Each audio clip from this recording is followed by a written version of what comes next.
मस्त झणझणीत असं हिरवी मिरची आणि कांद्याची ताजी ताजी पात घालून केलेलं वांग्याचं भरीत आणि बाजरीचे रोडगे. वा, आपले पारंपरिक पदार्थ आहेत ना, त्या त्या ऋतुमानामध्ये केले की त्याचं महत्व आणि चव दोन्हीही खुलून येतं. त्यातलाच एक प्रकार म्हणजे चंपाषष्ठीनंतर केला जाणारा भरीत रोडगा. चवीला इतका भारी लागतो, ऐक विचारूच नका. तुम्हाला सुद्धा हे ताट पाहून तोंडाला पाणी सुटलं असेल तर व्हिडिओला लाईक नक्की करा. रेसिपी खूप सोपी आहे, चला करूया. नमस्कार, सरिताज किचनमध्ये आज आपण चंपाषष्ठीच्या दुसऱ्या दिवशी केला जाणारा भरीत रोडगा कसा करायचा ते बघतोय. तर मार्गशीर्ष महिन्यामध्ये खंडोबाचे घट बसतात. चंपाषष्ठीला बाजरीचे उंडे, वरण, मेथीचा नैवेद्य असतो. त्याची रेसिपी ऑलरेडी शेअर केली आहे, लिंक दिलेली आहे, तिथून तुम्ही बघू शकता. त्याच्या दुसऱ्या दिवशी भरीत रोडग्याचा नैवेद्य असतो. कांद्याची पात घालून केलेलं मस्त असं वांग्याचं भरीत आणि त्याच्यासोबत बाजरीच्या पिठाचे रोडगे असा नैवेद्य असतो. तर आमच्याकडे अशी पद्धत आहे. तुमच्याकडे जर काही वेगळी पद्धत असेल तर मला कमेंट्समध्ये नक्की सांगा. आणि हो, व्हिडिओला लाईक करायला विसरू नका. सरिताज किचनवर नवीन असाल तर सबस्क्राईब करा, कारण सरिताज किचनवर सगळ्या पारंपरिक आणि प्रमाणबद्ध रेसिपी शिकवल्या जातात. सुरुवात करूयात. तर भरीत रोडगा करण्यासाठी आपल्याला लागतात वांगी. तर तुमच्या भागामध्ये जी कुठल्या पद्धतीची वांगी मिळतात ती तुम्ही वापरू शकता. फक्त थोडीशी मोठी वांगी घ्यायची.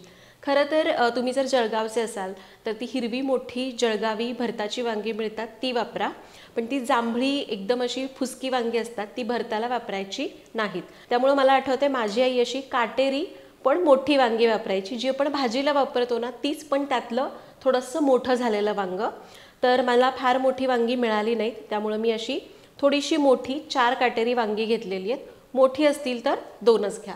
आता ही वांगी आपल्याला भाजून घ्यायची आहेत. आता वांगी भाजण्यासाठी जाळी ठेवली आहे आणि वांग्याला ना आपल्याला सुरीने किंवा असं काटे चमच्याने थोडंसं टोकून घ्यायचं आहे.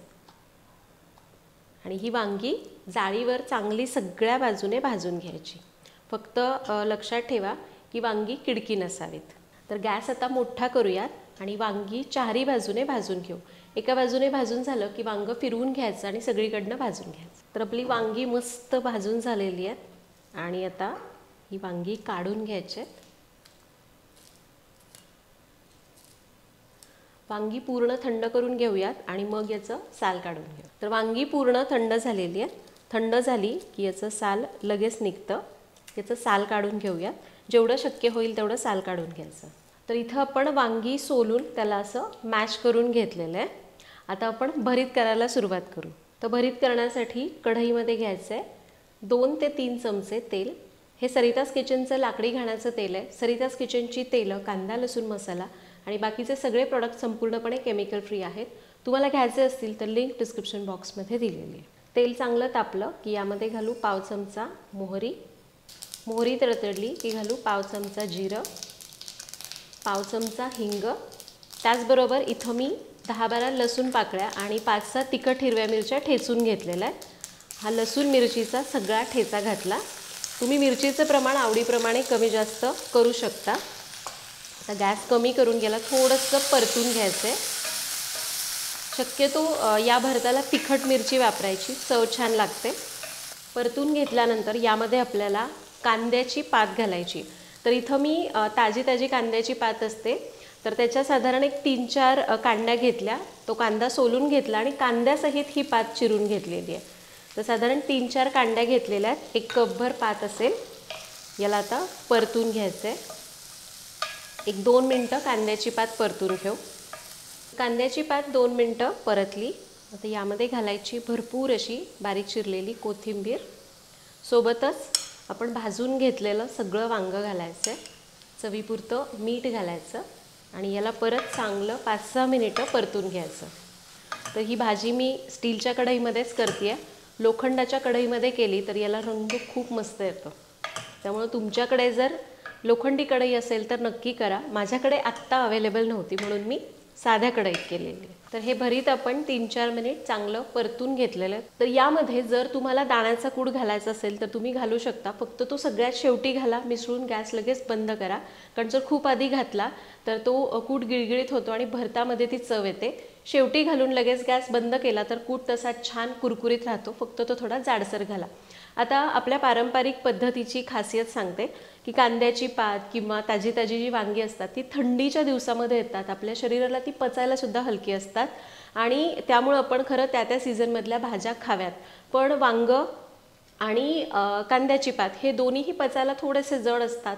वांग वातूळ असतं, ते पचायला सोपं जावं म्हणून आपल्या पदार्थांमध्ये प्रत्येक वेळी सगळ्या पदार्थांमध्ये कुठलाही पदार्थ पचायला हलका जावा म्हणून प्रत्येकाची रेसिपी तशी बनवलेली आहे. तसंच या पद्धतीमध्ये आपल्याला वरून घालायचं आहे कच्चं शेंगदाण्याचं तेल. तर गॅस मी करते बंद आणि यामध्ये 2 चमचे कच्चं शेंगदाण्याचं तेल घालते, ज्यामुळं आपला कुठलाही पदार्थ पचायला हलका होतो. म्हणून शेवटी 2 चमचे तेल घालायचं, याला मिसळून घ्यायचं. आपलं हे मस्त भरीत तयार झालेलं आहे. आता रोडगे करून घेऊ. तर रोडगे करण्यासाठी इथं मी बाजरीचं पीठ घेतलं आहे, साधारण 2 वाट्या पीठ आहे. यामध्ये घालायचे चवीपुरतं मीठ. ज्वारीच्या भाकरीत आपण मीठ घालत नाही, पण बाजरीमध्ये घालतो. याला मिसळायचं आणि आपण भाकरीला कसं पीठ मळतो ना, अगदी तसंच पीठ मळायचं. रोडगे म्हणजे खरं तर भाकरीच असते, फक्त ती हातावर थापली जाते आणि थोडीशी जाड असते. तर हे बघा, अगदी आपण भाकरीला कसं मळतो तसंच पीठ मी मळून घेतलेलं आहे. आता याला काय करायचं ना, चांगलं चुरून घ्यायचं, म्हणजे चांगलं असं हाताने तिंबून घ्यायचं. तर पीठ आपण चांगलं चुरून घेतलं आहे, मऊ करून घेतलं आहे. आता रोडगे एकदम छोटे छोटे करतात, कारण ते हातावर थापून केले जातात. तर अगदी एक छोटासा उंडा घेतला आहे मी. हाताला थोडंसं पीठ लावायचं बाजरीचं. बरेच जण पाणी लावून सुद्धा थापतात, पण मला पीठ लावून चांगलं येतं. आणि याला असं हातावरच थापून घ्यायचं. गरज लागली तर पुन्हा हाताला थोडंसं पीठ लावून परत थापून घेऊया.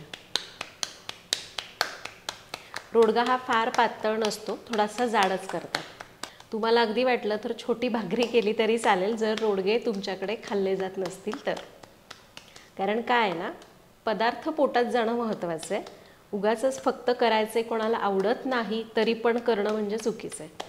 तर हे बघा, हा रोडगा आपला थापून झालेला आहे. इकडे मी लोखंडाचा तवा गरम करायला ठेवला आहे. आपण रोडगे भाजून घेऊ. तर तवा आपला चांगला तापला आहे. एका वेळी खरं तर बरेच जण असं 2-3 रोडगेसुद्धा भाजून घेतात, पण ते चूल असेल तर चुलीची आच कशी अशी सगळीकडे पसरते ना, त्यामुळं. आता जनरली खरं याला पाणी लावत नाही, पण मी अगदी थोडासा पाण्याचा हात लावून घेते, कारण मी पीठ लावून थापलेत. तुम्ही जर पाणी लावून थापत असाल तर पाणी लावण्याची गरज नाही आहे. आता गॅस मध्यम करायचा आहे. थोडंसं पाणी सुकलं किंवा एक 15-20 सेकंदांनी रोडगा उलटून घेऊ. तर हे बघ, अर्धा मिनटं झालेलं आहे. याला उलटून घेऊयात आणि आता हा दोन्ही बाजूने छान असाच तव्यावरच भाजून घेऊ. तर हे बघा, आपला हा रोडगा भाजून झाला आहे आणि तो रोडगा भाजून होत होता तोपर्यंत इकडे माझ्या हातामध्ये दुसरा रोडगा मी थापून घेतलेला आहे. याला आपण काढून घेऊयात आणि हा रोडगासुद्धा असाच थोडंसं पाणी लावून दोन्ही बाजूने भाजून घेऊ. म्हणजे सुरुवातीला फक्त पाणी लावायचं, थोडा वेळ ते पाणी सुकलं की उलटून घ्यायचं आणि परत दोन्ही बाजूने मध्यम आचेवर या भाकरी भाजून घ्यायच्या. आणि आधी म्हणल्याप्रमाणे जर तुमच्याकडे असे रोडगे आवडत नसतील, कारण ते थोडे जाड असतात म्हणून, तर सरळ तुम्ही छोट्या छोट्या भाकरी केल्या, नेहमी बाजरीची भाकरी करतो तरीही चालणार आहे. फक्त ते संपलं गेलं पाहिजे, हे महत्त्वाचं. तर ताजी ताजी कांद्याची पात घालून केलेलं भरीत तयार आहे. इकडे आपले रोडगे तयार होत आहेत. नैवेद्याचं ताट वाढून घेऊयात.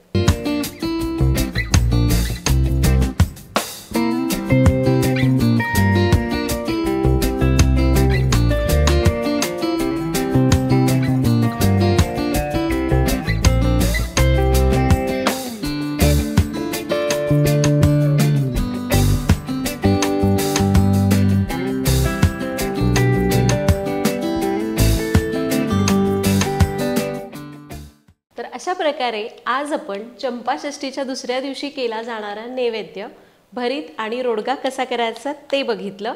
तुमच्याकडे काही वेगळी पद्धत असेल तर मला कमेंट्समध्ये नक्की सांगा. आणि हो, हा व्हिडिओ आवडला असेल तर व्हिडिओला लाईक करा. पुन्हा भेटूया तशाच एका नवीन व्हिडिओमध्ये. तोपर्यंत धन्यवाद.